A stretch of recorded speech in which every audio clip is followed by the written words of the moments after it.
মুক্তিযুদ্ধ বাংলাদেশের ইতিহাসের মোস্ট ইম্পর্টেন্ট। তুমি কোনো কম্পিটিটিভ পরীক্ষা দিবে আর মুক্তিযুদ্ধ বিষয়ে তোমার খুব ভালো একটা কনসেপশন থাকবে না, এটা তো হতেই পারে না।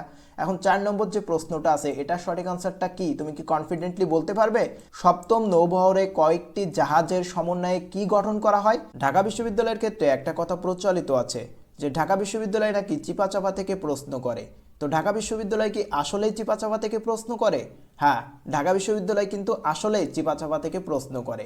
তো ঢাকা বিশ্ববিদ্যালয় যে চিপাচাপা থেকে প্রশ্ন করে সেই প্রমাণটা কিন্তু আজকে আমি তোমাদেরকে দেখাবো। তো চিপাচাপা এই বিষয়টা আসলে কি? তো চিপাচাপার এই বিষয়টা হলো যে তুমি কোনো একটা টপিক্সের পরে অনেক ভালো প্রস্তুতি রাখবে বা অনেক ভালো স্টাডি করবে, ঢাকা বিশ্ববিদ্যালয় তোমার ওই টপিক্স থেকে প্রশ্ন করবে, কিন্তু তুমি দেখবে যে ওই প্রশ্নটা তুমি পরীক্ষার হলে সঠিক আনসার করে আসতে পারোনি। এটাই হলো ঢাকা বিশ্ববিদ্যালয় পরীক্ষার সবথেকে বড় বাস্তবতা। আমরা যারা ঢাকা বিশ্ববিদ্যালয় পরীক্ষা দিয়েছি, আমরা যারা চান্স পেয়েছি বা আমাদের ফ্রেন্ড যারা পরীক্ষা দিয়েছে, যারা চান্স পায়নি বা যারা চান্স পেয়েছে, সকলের অভিজ্ঞতাকে যদি একটি প্ল্যাটফর্মে দাঁড় করাই তাহলে কিন্তু সবাই এই কথাটা বলবে। বিশেষত যারা ঢাকা বিশ্ববিদ্যালয়ের প্রশ্ন প্যাটার্ন সম্পর্কে অনেক ভালো জানে বা বোঝে, বা ঢাকা বিশ্ববিদ্যালয়ের প্রশ্ন প্যাটার্ন সম্পর্কে যাদের অনেক ভালো কনসেপশন আছে। তো দেখো, আজকে আমি তোমাদেরকে প্রমাণ করব যে ঢাকা বিশ্ববিদ্যালয় আসলেই চিপাচাপা থেকে প্রশ্ন করে। তো আমি তোমাদের এখানে অনেকগুলো প্রশ্ন দিয়েছি, এই প্রশ্নগুলো তোমরা কিভাবে পাবে বা কিভাবে এই প্রশ্নের উপর তোমরা পরীক্ষা দিবে, ফ্রিতেও দিতে পারবে, সে বিষয়টা আমি একটু পরেই বলবো। তো তার আগে আমি একটু প্রুভ করি যে ঢাকা বিশ্ববিদ্যালয় কিন্তু আসলেই চিপাচাপা থেকে প্রশ্ন করে। তো 13 নম্বর প্রশ্নটা দেখো, আপনি নবাব সুবিচার করুন, এই প্রার্থনাটা কার? এই প্রার্থনাটা কি লবণ চাষির, নাকি এটা মীর জাফরের, নাকি হলওয়েলের, নাকি উমিচাঁদের? তো দেখো, তোমরা কিন্তু যখন ইন্টারমিডিয়েটের সময় সিরাজউদ্দৌলা নাটক পড়ছো বা বিশ্ববিদ্যালয়ে যখন প্রস্তুতি নিচ্ছ তখন কিন্তু সিরাজউদ্দৌলা নাটকটা খুব সুন্দরভাবে পড়ছো, বাট তারপরেও কিন্তু তোমরা অনেকেই এই প্রশ্নটা ভুল করবে। তো এই যে একটা টপিক্সের প্রতি অনেক ভালো প্রিপারেশন থাকা সত্ত্বেও এই টপিক্সের প্রশ্ন যখন ভুল হয় তখন কিন্তু এই বিষয়টাকে বলা হয় যে চিপাচাপা থেকে প্রশ্ন আসছে। এত কিছু পড়ছি তারপরে কোথা থেকে যে প্রশ্ন আসে পরীক্ষার হলে তো পারি না। তা ঢাকা বিশ্ববিদ্যালয় কিন্তু আসলে এই জিনিসটা করে। আর ঢাকা বিশ্ববিদ্যালয় ভালো করতে হলে কিন্তু তোমাদের এ ধরনের চিপাচাপার প্রশ্ন সম্পর্কে খুব ভালো একটা আইডিয়া তোমাদেরকে রাখতে হবে। তো তোমরা কিভাবে আইডিয়া পাবে এ বিষয়ে আমি বিস্তারিত তোমাদের সাথে কথা বলবো। তার আগে তোমাদেরকে আরও কিছু প্রুফ দেখাই যে ঢাকা বিশ্ববিদ্যালয় কিভাবে চিপাচাপা থেকে প্রশ্ন করে। আমি কিন্তু বাংলার এখানে অনেকগুলো প্রশ্ন দিয়েছি, তোমরা এগুলো দেখে নিতে পারো কিভাবে এই প্রশ্ন পাবে, বিষয়ে আমি তোমাদেরকে বলে দিব। তো আমি এখানে হাতে গোনা কয়েকটা প্রশ্ন তোমাদেরকে দেখাচ্ছি আর প্রমাণ করব যে ঢাকা বিশ্ববিদ্যালয় আসলেই চিপাচাপা থেকে প্রশ্ন করে। এরপর 1 নম্বর প্রশ্ন যেটা আছে এটা তোমরা দেখে নিতে পারো, যেহেতু এই প্রশ্নগুলোতে তোমরা মডেল টেস্ট পরীক্ষা দেওয়ার সুযোগ পাবে, ফ্রিতেই পরীক্ষা দিতে পারবে, এজন্য এগুলো আমি আর বিস্তারিত আলোচনা করছি না।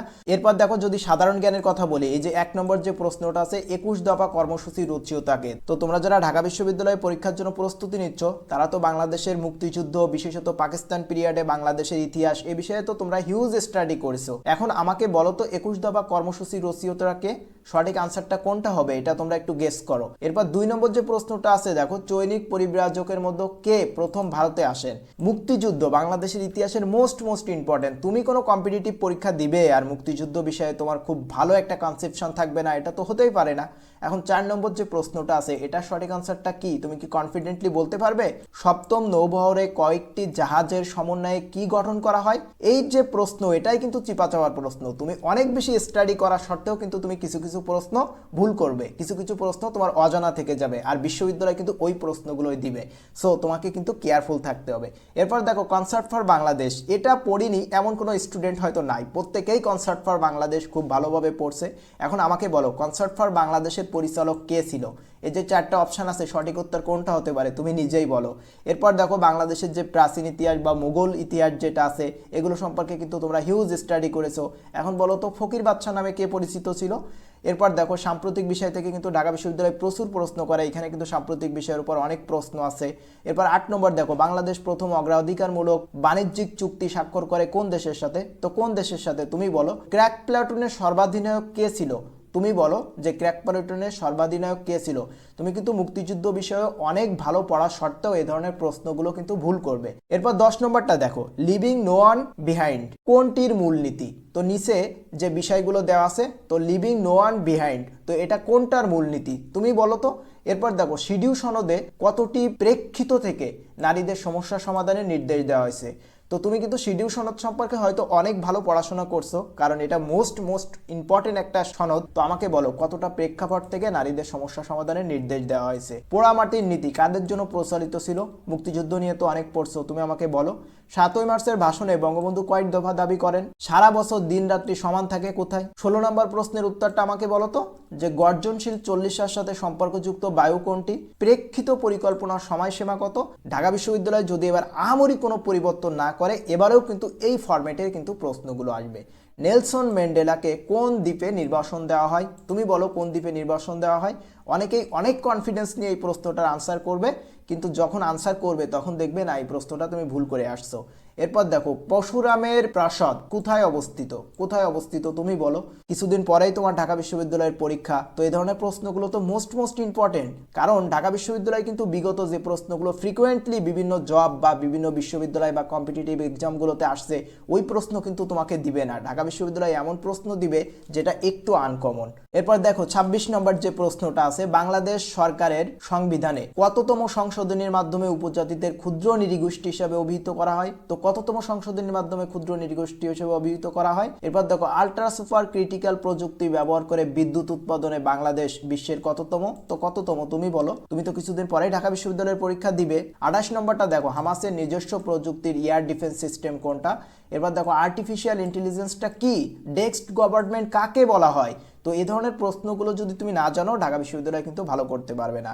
আর দেখো তোমরা যারা এই যে মডেল টেস্ট আমি তোমাদেরকে দেখালাম, অর্থাৎ ঢাকা বিশ্ববিদ্যালয় যে চিপাচাপা থেকে প্রশ্ন করে, কিভাবে প্রশ্নটা করে সেই তার কিন্তু একটা নমুনা তোমাদেরকে দেখালাম। তো তোমরা যারা এই যে নমুনা প্রশ্নটা দেখালাম, এই নমুনা প্রশ্নের আনসারগুলো পেতে যাচ্ছ বা এই নমুনা প্রশ্নে তুমি পরীক্ষা দিয়ে নিজেকে যাচাই করতে চাচ্ছ, তো তাদের জন্য আমার এই হোয়াটসঅ্যাপ এবং টেলিগ্রাম নাম্বার দেওয়া আছে। তোমরা প্রত্যেকে এই হোয়াটসঅ্যাপ এবং টেলিগ্রাম নাম্বারে তোমরা যোগাযোগ করবে। অবশ্যই যারা এই মডেল টেস্টে পরীক্ষা দিতে চাও তাদের কিন্তু এই নাম্বারে যোগাযোগ করা লাগবে। তোমরা কিন্তু অনেক সময় ভিডিও ভালো করে দেখো না, ভিডিওতে আমি কি বলেছি সেটা না বলেই তোমরা অপ্রয়োজনীয় মেসেজ করো। তোমরা দয়া করে এগুলো করবে না। ভিডিওতে কি বলেছি এটা আগে বুঝবে, বুঝার পরে তারপরে তোমরা আমাদেরকে মেসেজ করে জানাবে। তো আমি তোমাদেরকে আবারও বলছি, তোমাদের যে মডেল টেস্টটা আমি দেখালাম, অর্থাৎ চিপা চাপা থেকে যে প্রশ্ন করে এই যে মডেল টেস্টটা, এই মডেল টেস্টে যদি তুমি পরীক্ষা দিতে চাও, এটা আমরা গুগল ফর্মে এই পরীক্ষাটা নিব। তো তারা আমার এই যে 01318 436 550 এই নাম্বারে টেলিগ্রামে অথবা হোয়াটসঅ্যাপে তোমরা নক দিবে। আর তোমরা যারা আমাদের মডেল টেস্ট ব্যাচে ভর্তি হতে চাচ্ছ, এ ধরনের চিপা চাপার মডেল টেস্ট ব্যাচে, তো তাদের জন্য আমি ছোট্ট করে একটু কথা বলবো, তোমরা প্রত্যেকেই শেষ পর্যন্ত থাকবে। তো তাদের জন্য কিন্তু আমাদের এই মডেল টেস্টের নাম দিয়েছি চিপা চাপার মডেল টেস্ট। এই মডেল টেস্ট কিন্তু এখন রানিং আছে, অনেক স্টুডেন্ট কিন্তু পরীক্ষা দিচ্ছে। তো এই মডেল টেস্টে তোমরা কি পাবে, তোমাদের যে এমসিকিউতে যে 60 মার্ক থাকে, এই 60 মার্কের উপর তোমরা 25 সেট পূর্ণাঙ্গ মডেল টেস্ট পাবে, যেটা আমরা পিডিএফ এর মাধ্যমে পরীক্ষাটা নিব। আর কিভাবে পরীক্ষা নিব এটা যখন তোমরা পরীক্ষা দিবে তখন বুঝতে পারবে।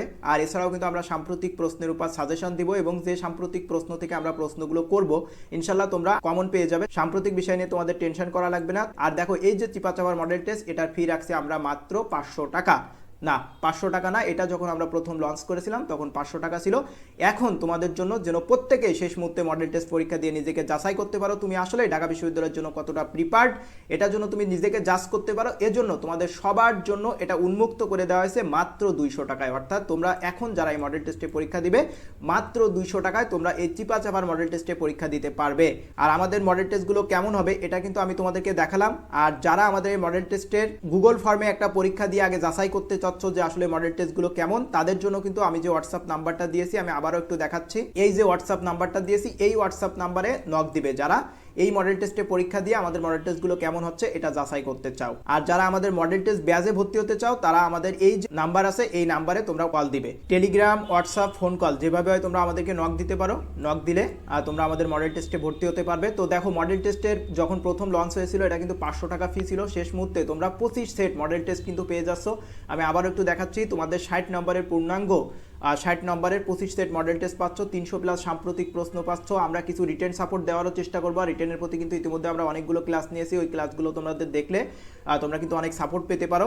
তো মাত্র 200 টাকায় কিন্তু তোমরা এই মডেল টেস্টটা দিতে পারছো। যারা মডেল টেস্টে ভর্তি হতে যাচ্ছ তারা এই নাম্বারে যোগাযোগ করবে।